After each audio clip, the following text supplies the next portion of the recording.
le classement, il va se faire comment? Donc, quand vous gagnez un match, vous gagnez, ou une ronde, vous gagnez 3 points de victoire. Si vous faites un match nul, ça arrive, on en a déjà vu dans les tournois qu'on a fait, vous prenez 1 point de victoire, et si vous perdez, vous prenez 0 point de victoire. On lance la deuxième ronde, vous marquez, on additionne, etc. Ce qui va vous départager en premier, c'est les points de victoire. Donc celui qui a le plus de points de victoire sera premier, et ainsi de suite. La deuxième chose qui va vous partager, c'est le nombre de victoires. Donc quelqu'un qui a le même nombre de points de victoire qu'un autre, s'il a fait plus de victoires que l'autre, avec les histoires de matchs nuls, etc., sera devant, celui qui a fait le plus de victoires. Après le nombre de matchs nuls, et après on va prendre ce qu'on appelle le SOS. Donc, ou je ne me rappelle plus en français, la somme des points des gens qu'on a rencontrés. Donc plus on a rencontré des gens qui sont forts, plus on a des chances en cas d'égalité d'être devant. C'est-à-dire qu'on a été, même si on a perdu des fois, on a été bon sur l'ensemble des parties, en fait. Et la dernière chose qui peut nous dégaler en cas d'égalité, mais là on n'est jamais arrivé jusque-là, c'est le goal average. Donc c'est la différence entre les points de partie de vous et de votre adversaire, qui peut être aussi des fois négatif, mais à la fin, on les additionne tous et ça fait un total. Donc ça peut éventuellement vous départager. Voilà. Donc rappelons bien, les points de partie, on les marque toujours, parce que ça on veut les avoir. Ça nous permet de définir qui est le vainqueur en time limits. Donc c'est important aussi de bien calculer le nombre d'emphalos absorbés. Il faut marquer des points. C'est une autre façon de jouer en time en 1h30. Absorber des emphalos, mettre des dégâts au jeu, c'est des points. Voilà.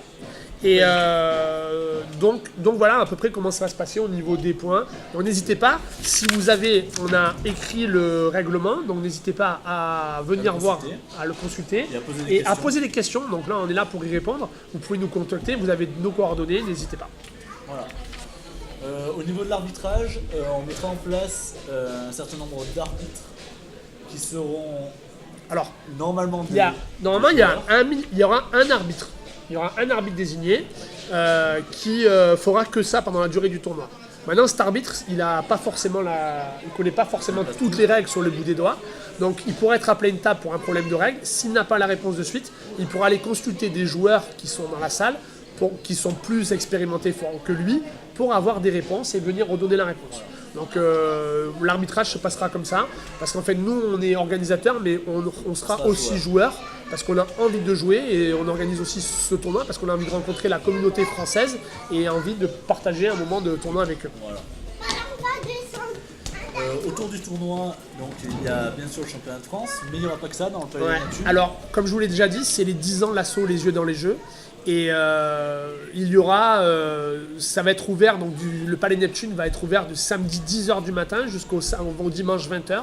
Donc à côté du tournoi, il y aura plein d'événements, plein de jeux, plein de tables de jeux de société. Il y aura du monde qui passera pour jouer au jeu.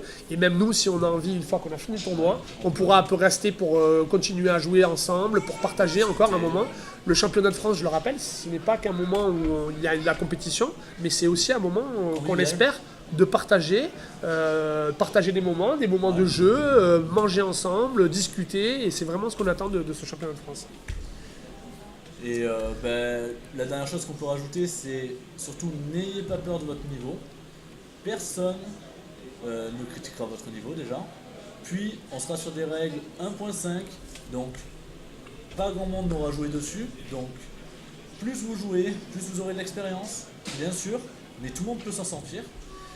Comme on vous l'a dit, le système de ronde suisse permet de classer aussi les équipes par niveau. Donc vous jouerez contre des joueurs et des équipes d'un niveau proche du vôtre, donc n'ayez vraiment pas peur de vous inscrire.